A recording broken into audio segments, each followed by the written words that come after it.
Selamat pagi, Saudara Cahyo Nugroho ya. Hari ini kita UAS ya, ujian akhir semester. Sudah banyak yang sudah kita pelajari selama 16 pertemuan ya. Harapan saya bisa bermanfaat. Sambil menunggu mahasiswa yang lain, kita coba nunggu sebentar ya. Mungkin mahasiswa yang lain sedang online. Kalau bareng-bareng itu memang agak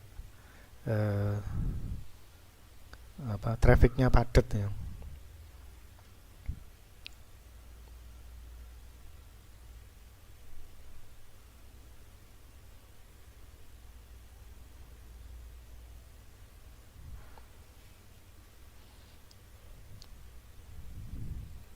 Baik, sambil saya jelaskan soalnya aja ya. Di soal UAS ini berbeda dengan saat kita UTS. Kalau UTS itu memang targetnya Anda harus bisa membuat rangkaian ya. Baik itu menggunakan live wire atau mungkin pakai electronic workbank ya. Lalu untuk UAS Anda harus mampu mengoperasikan perangkat atau instrumen ya. Dengan demikian tercapailah kemampuan untuk membuat rangkaian ya. Kemudian kemampuan untuk mengoperasikan instrumen. Nah, itu. Kebetulan instrumen yang kita sudah pelajari itu adalah alat ukur, voltmeter, ampermeter, ohmmeter ya. Kemudian tegangan juga DC dan AC. Yang berikutnya adalah osiloskop ya. Nah, itu memang enggak semua instrumen, tapi paling tidak dua peralatan itu peralatan yang paling utama ya.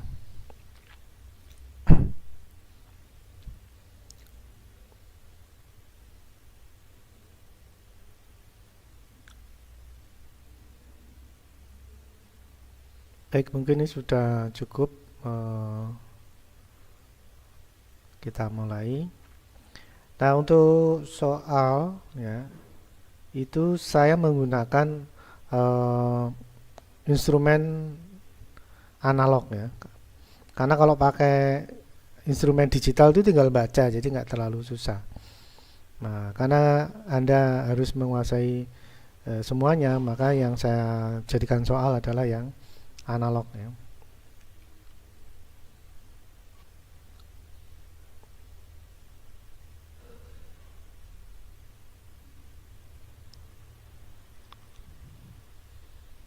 Nah, baik, ini dari soal yang pertama ya, mengukur tegangan volt DC. Nah, ini sudah saya jelaskan saat perkuliahan kemarin. Jadi kalau Anda perhatikan, ini angka yang ada di multimeter analog ya. Kemudian sesuai yang kita pelajari, kata kuncinya itu di batas ukur. Nah, batas ukur nanti Anda perhatikan berhentinya jarum di titik mana. Nah, soalnya adalah berapa nilai tegangan DC ya, DC volt ya, yang terukur saat saklar pemilih, atau saklar pemilih itu batas ukur ya, ini batas ukur berada pada posisi ini 50 DC volt ya. Jadi kalau jarum posisi seperti ini, batas ukur 50, ini berarti berapa volt terukur ya. Terus kalau yang soal pertama bagian yang B, kalau batas ukurnya 250 dengan berhentinya jarum di posisi ini, berapa tegangan terukur. Kemudian yang pertama bagian C ya, kalau batas ukur 1000 volt DC dengan jarum berhenti pada posisi seperti ini, maka tegangannya terukur berapa. Lalu untuk pengerjaan Anda silakan ditulis ya.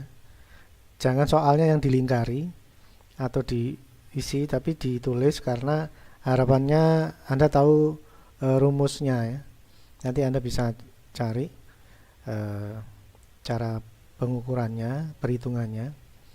Nah, lalu Anda tulis cara perhitungannya ya. Nah, itu jangan langsung ke nilainya ya.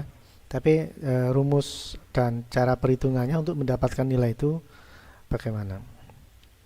Saya kira itu banyak dibahas di internet. Anda tinggal cari materinya ya. Lalu Anda jawab di kertas terpisah dari soal. Lalu yang B ini mengukur tegangan AC ya. Ya, dengan konsep yang sama, jarum berhenti di posisi ini. Nah, kalau batas pemilih atau batas ukur ya, batas ukur yang dipilih 10 volt, maka ini nilainya tegangan terukur berapa ya. Kalau batas ukur 50 volt AC, maka tegangan AC terukur berapa volt AC. Lalu batas ukur 250 volt AC, maka nilai terukur tegangan AC terukurnya berapa. Ya, gitu dengan cara yang sama. Anda cari persamaannya, lalu Anda hitung. Kemudian mengukur arus ya, arus juga begitu. Ini batas ukurnya dan hasil jarum berhenti di posisi ini ya. Lalu kalau batas ukurnya 0,25 mA, maka arus terukur berapa miliampere. Lalu kalau batas ukur 2,5 mA, maka nilai arus terukur berapa miliampere ya. Dan seterusnya, demikian juga yang 25 miliampere. Nah, dari yang saya jelaskan kemarin, Anda bisa merubah kalau ingin membuat rumus itu dari penjelasan saya kemarin dijadikan rumus bisa ya. Jadi kalau penjelasan saya dijadikan perhitungan juga bisa, atau Anda cari di internet rumus yang digunakan juga boleh ya. Jadi terserah menggunakan yang mana, tapi intinya jangan langsung nilai nggak ngerti dari mana lalu menunjuk nggak tahu hitung-hitungan dari mana langsung menjawab nilainya, itu yang nggak boleh ya.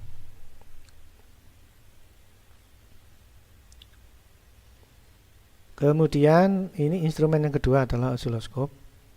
Ini osiloskop yang paling sederhana ya, paling sederhana sehingga supaya tidak mempersulit soal ya. Nah, di sini ada bentuk gelombang, lalu Anda tentukan tegangan AC bila volt per div-nya seperti ini, 1 volt per div, 2 volt per div ya. Tegangan AC ya, jadi kalau tegangan AC itu gambarannya kayak tegangan PLN. Tegangan PLN itu bukan 440 ya, tapi 220. Nah, itu kata kuncinya. Anda coba pahami ya. Jadi begitu ada soal tentukan besar tegangan AC, itu cara mengukurnya Anda harus tahu. Sebagai gambaran, tegangan PLN itu bukan 440 tapi 220. Nah, itu ya. Karena soal yang saya buat adalah tegangan AC ya. Kemudian demikian juga pada soal yang berikutnya ya. Jadi tentukan besar frekuensi. Ini sudah saya kasih tanda satu gelombangnya ya, sehingga nggak terlalu susah. Ini ada 4 kotak. Nah, kalau satu kotaknya atau frekuensi per div-nya ya, atau time per div-nya itu 1 milisecond, maka frekuensinya berapa. Nah, ini sudah kita sering eksperimen menghitung frekuensi, diketahui dari periode. Nah, gitu ya. Nah, kalau time per div-nya itu ada 1 milisecond, 2 milisecond, 5 milisecond, dan 10 milisecond untuk masing-masing kotak, maka masing-masing A, B, C, D ini frekuensinya berapa saja. Jadi satu soal ini ada 4, satu nomor ya, satu nomor ini ada 4 soal. Gitu ya. Jadi seperti biasa jangan langsung ke nilai frekuensinya, Anda harus hitung. Karena saya juga ngajari ngitung frekuensi juga.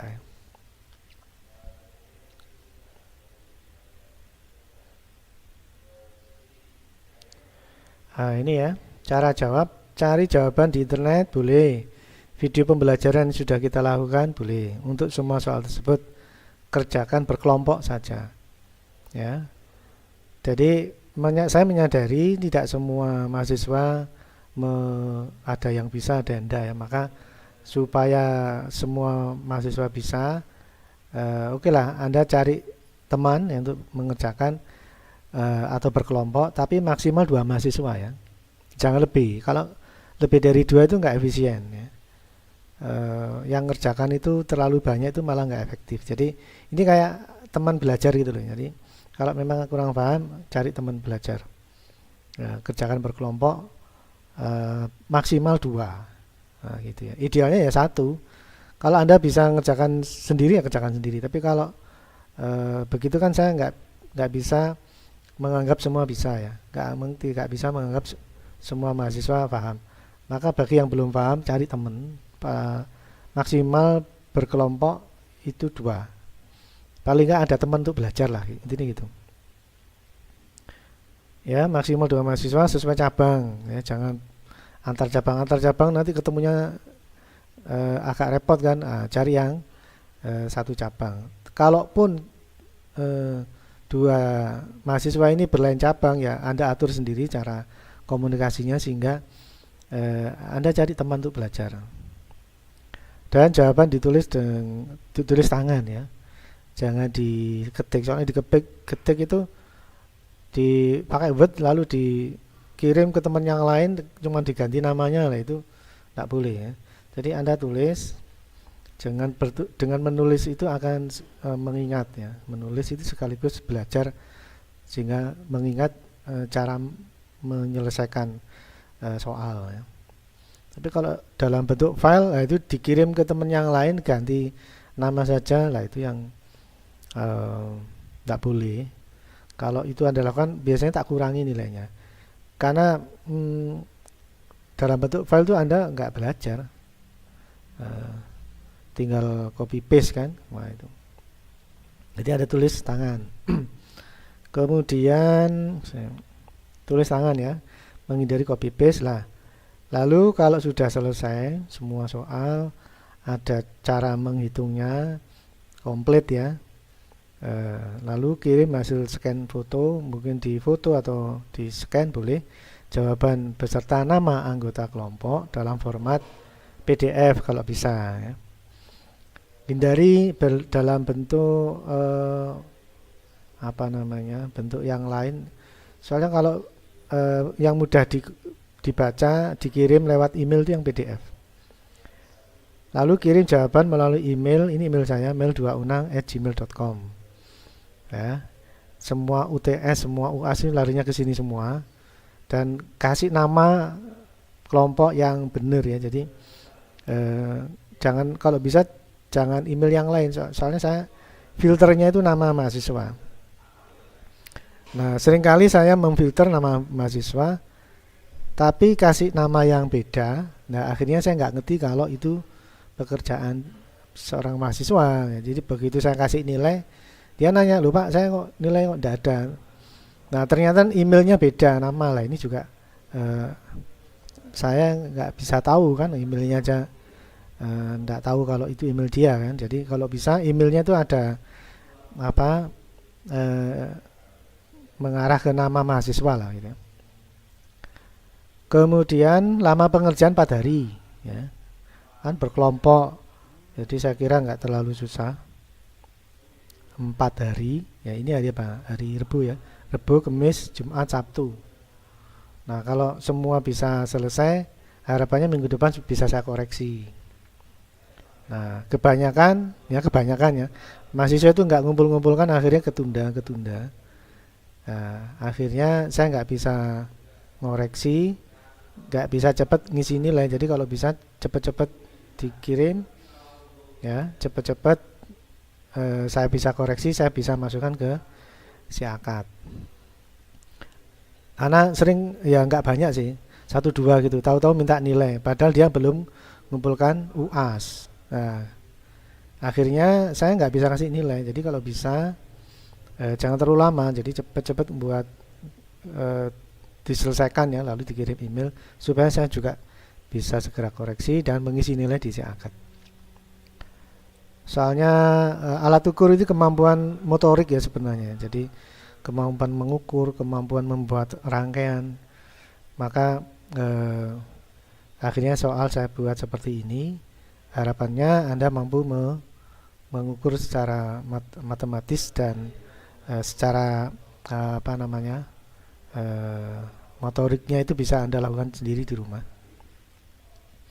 Berikutnya ini yang penting ya, hanya mahasiswa yang login di si akad yang mendapat nilai. Anda harus login di si akad sebagai bentuk absen. Ya, anggap aja kita sekarang sedang PTM ya, perguruan tatap muka. Anda tak kasih soal, Anda tak kasih absensi, Anda ngisi absen hari ini, sehingga upayakan hari ini Anda absen. Soalnya kalau Anda lain hari baru mengumpulkan UAS, ini saya nggak bisa ngasih nilai seperti hari ini Anda ngerjakan gitu ya, karena saya tetap menghormati mahasiswa yang rajin. Baik, mungkin ada yang ditanyakan ini. Cahyo, siapa ini? Farhan ya, Farhan, Fatoni.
Oke, sudah paham ya. Baik, saya kira itu yang bisa saya sampaikan di penjelasan soal UAS, alat ukur dan pengukuran ini. Semoga apa yang saya sampaikan selama ini bisa bermanfaat. Dan mohon maaf bila selama perkuliahan mungkin saya mulainya agak telat dan sebagainya, ini selulernya bermasalah, dan untuk itu saya mohon maaf, dan semoga apa yang saya sampaikan bisa bermanfaat untuk Anda mahasiswa sekalian ya. Baik, saya kira itu. Jaga kesehatan. Sekian dan terima kasih.